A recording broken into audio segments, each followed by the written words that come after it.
那我觉得凤凰卫视毕竟在中国的新闻史上是有它的地位的。吴小莉是提前安排好要给他的，还是真的是吴小莉抢到了这个机会，然后朱镕基很喜欢他？在中国的官场上很少有这个触发事件的，反而是从省部级干部了解外对中央领导、省部级干部了解外部世界的这样一个重要的渠道。我为什么不把凤凰当港媒？曾经有段时间，为什么我们从来不报64。刘长乐。因为几个说法了啊，求证一下，一个就说他是有国安背景的，一个说他有军队背景的，来用这两个可能性来解释为什么凤凰卫视获得了那么大的空间。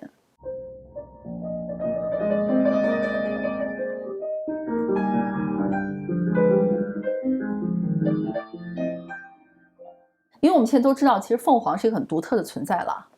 当时是911前后火起来的，但你给我讲一下，就是当时为什么会有凤凰卫视这么一个电视台存在？哎呀，这又是个很长的故事要讲吗？就是当年默多克先是要去买《南华早报》，不对，默多克先是从李泽楷那里买了卫星电视，然后呢，他讲了一句话说我要用这个电视去改变中国，结果就被踢出来了。结果踢出来之后呢，踢出中国了。然后呢，刘长乐这个时候就反正就是刘长乐，然后就去和默多克谈，然后就成立了这样凤凰卫视，所以国内又可以看了。所以这就是当时凤凰卫视成立的一个大背景。你跟刘长乐比较熟了，所以你讲一下刘长乐的背景。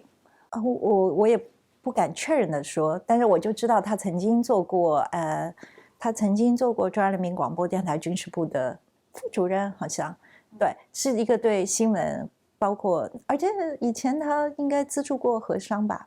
这个你可以去问苏小哥，对，他应该对他蛮好的，所以我觉得他是一个自由派的，然后比较有情怀的，然后也是媒体人出身的这样的一个背景吧。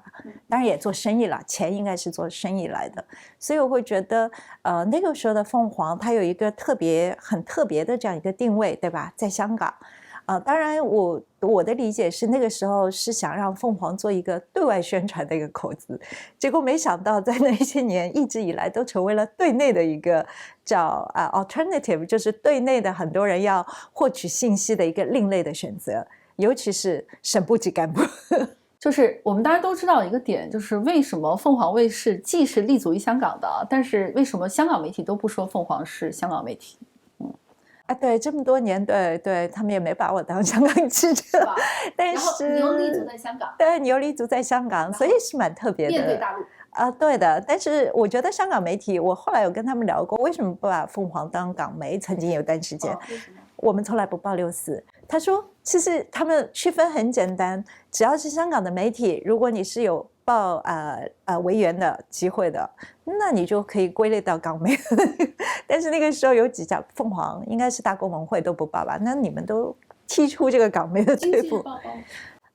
我觉得都报的。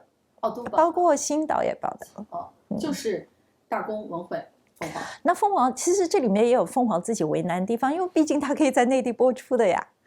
那你其他的港媒，你就是着眼于本地的受众的话，那你当然可以有尽量大的自由了。当时他说在大陆，你说的在大陆播出也是涉外宾馆，涉外宾馆什么3天要拿个锅，然后对。落地是有限的，就相对有限的落地，对，但是好歹它是能进的，好歹它能进，对，而且还接了很多中国企业的广告。是的，那中国企业的广告为了让领导人看嘛。所以你说是反而是成省部级干部了解外对，中央领导、省部级干部了解外部世界的这样一个重要的渠道嘛。然后你做国际报道就变成了省部级干部和中央领导了解世界的渠道。是的，我到现在还记得我去，我可能记忆有点偏差。我记得我去阿富汗，然后回去之后在做两会的时候遇到一个军方的一个非常就是高层，然后他说那个时候他们看我们的报道，因为我们有拍到美军基地，然后他们会看美军的那些装备，然后说还有这种功能。所以你到现在很多粉丝还是在制度里面的吧？你有很多真正的这个制度。现在应该不是我的粉丝吧？应该觉得我是一个反贼了吧？不，我不是反贼的，觉得背叛了。对，我绝对不是反贼。还是要问刘长乐。因为几个说法了啊，你的口中他是自由派，有情怀，又懂业务，求证一下，一个就说他是有国安背景的，一个说他有军队背景的，来用这两个可能性来解释为什么凤凰卫视获得了那么大的空间，或者说那么开放。那我会觉得军方背景，如果他因为是军事部出来的，那这个肯定是，如果这么算的话，肯定是啦。那国安这个背景的话，我就没有办法去确认它到底这个传说到底是对还是不对。但至少从当时的角度来说，相对来说，凤凰还是比较获得优待的嘛。所以我想很大的一个程度就是。应该是吴小莉获得朱镕基的提名，对吧？那大家都知道，一家香港的媒体能够在两会这样的一个机会上获得一个提名的机会，本身就是大家要争取的一个争夺战的这个。是谁先谁后啊？我想问的是谁先谁后？是点了吴小莉，是提前安排好要给他的，还是真的是吴小莉抢到了这个机会，然后朱镕基很喜欢他？在中国的官场上很少有这个突发事件的，可能最多的突发事件就是朱镕基改了改这个问问题的方法，安排好的哈，安排好的，但怎么问，我觉得他应该是自己发挥了很多，可能是真的喜欢，所以因为我觉得他也是一个非常有真性情的人，因为后来我跟领导人外访的话，也跟了他是2届对吧？还一届，朱镕基1届还2届我都忘，反正是跟了他，一直跟了他，每次就是可以问问题，然后跟大家。他就是这样的一个风格，所以就是还是属于一个是有性格，一个是也懂，相对也懂业务，还是比较有水平的一个官员。但我在想，凤凰那个时候真的就像我刚才讲的，一开始只是想让他作为一个对外的，但其实他也起到了这个作用，因为你想，凤凰卫视曾经是成为全球华人，就是说在全球范围内还是蛮受华人欢迎的这样一个频道。那从这个角度来说，他还是做到了大外宣的这个作用。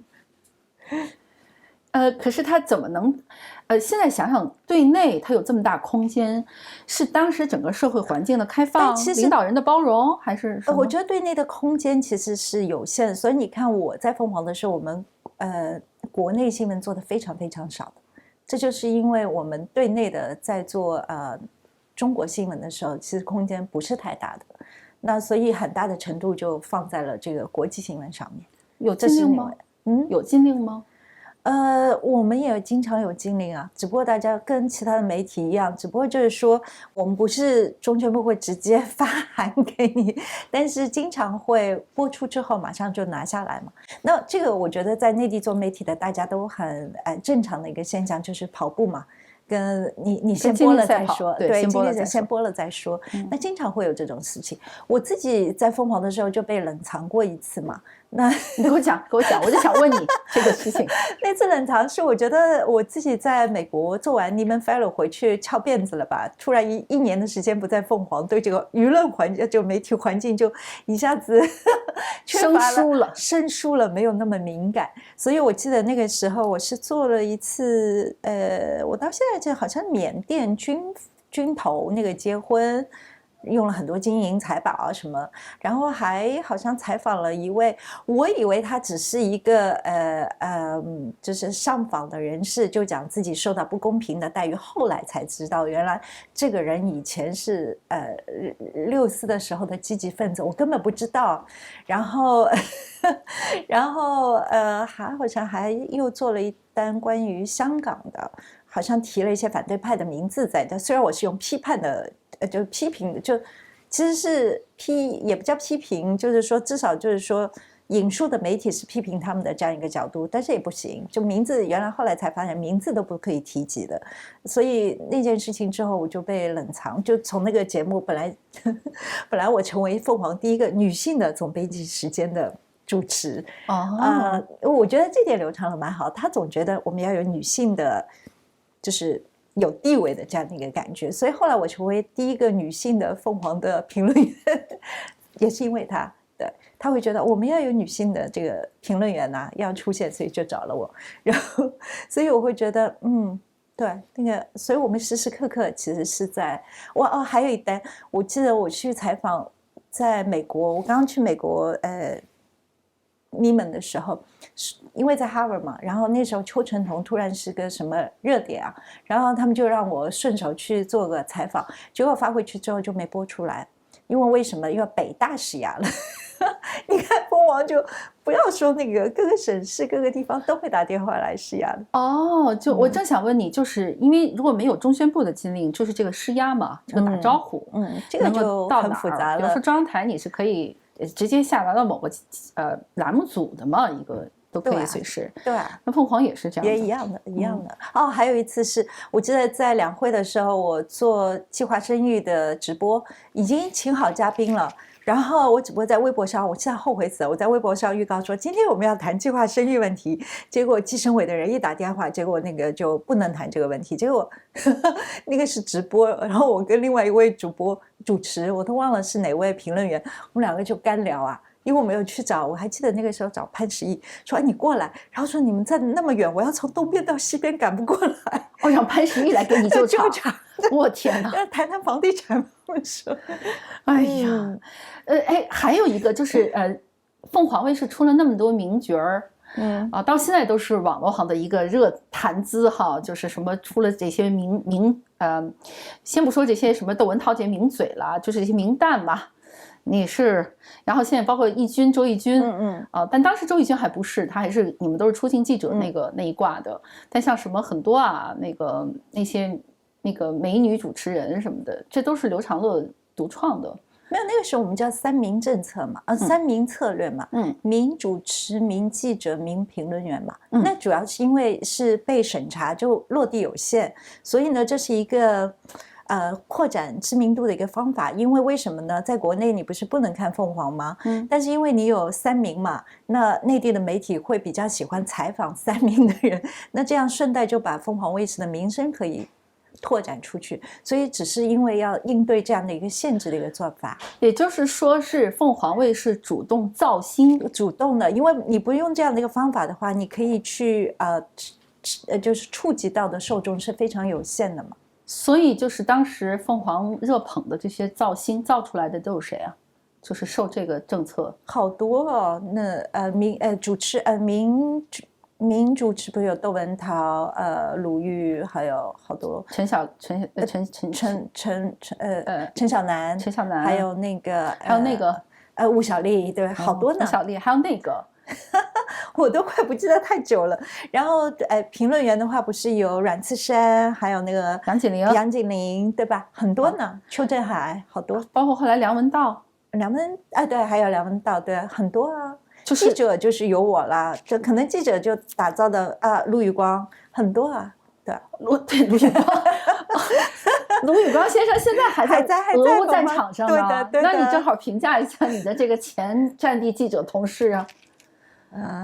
他做到现在呢，就本身就应该要值得钦佩啊！他还守在这个行业上。不过他老在俄军那很正常，因为他本身自己在俄罗斯，如果我没记错的话，他太太是俄罗斯人，如果我没记错的话，他是俄罗斯人啊，好像是。对，我如果没记错的话，实在是太遥远了，太久远了，对，所以这会影响，对，会。所以凤凰卫视这个大外宣的这条根基，就是在海外大外宣的这个根基，其实还在的哈。现在我好久不看了，所以我也不知道。而且好像我离开之后，他们也没再找过我，所以我们就彻底的断绝了来往，所以就不知道了。所以，那你那时候被雪藏那1年，你干嘛了？工资还发吗？去跑采访呀，就不能所谓的雪藏，就我不能主持节目，但是我还做记者，对，我出镜，但我只做报道。就不能做总编辑了。做总编辑你有很大的空间，你可以去点评很多时事啊。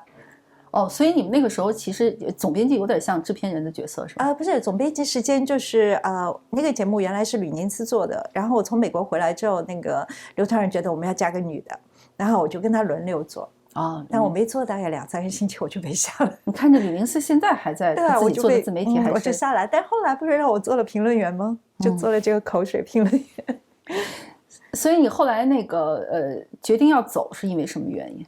决定要走，其实我是2013年就决定要走，我已经申请博士了结果没成功，到15年才成功，所以15年才走的。你那时候我刚才说了个高龄，你那时候算蛮高龄的了吧？我45岁读博士的高龄的，对的。哇，对啊。你那时候怎么想的？其实是因为空间没有了，我自己都觉得再这么下去，我就会成为凤凰的负资产了，所以我就比较识相，我就不要走了。你怎么会成为凤凰的负资产呢？那会啊，因为到后来其实在我前面的是杨锦麟吧，就是那个时候开始慢慢的，如果你偏自由派的话，被视为偏自由派的话，会比较被盯得紧嘛。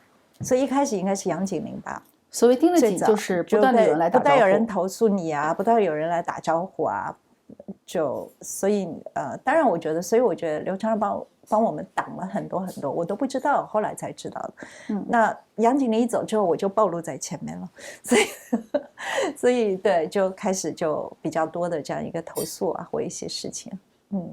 那刘长乐现在怎么样了？哎，真的很可惜，我就不知道他现在什么样子。我就记得那个收购他的股份被彻底收购掉之后，我有透过他的以前的秘书，就是向他问过好，因为我自己会觉得，其实凤凰不管怎么说不管你们说它是大湾轩也好，或者是说它是任何的性质也好，那我觉得凤凰卫视毕竟在中国的新闻史上是有它的地位的。然后它是做了很多的事情的。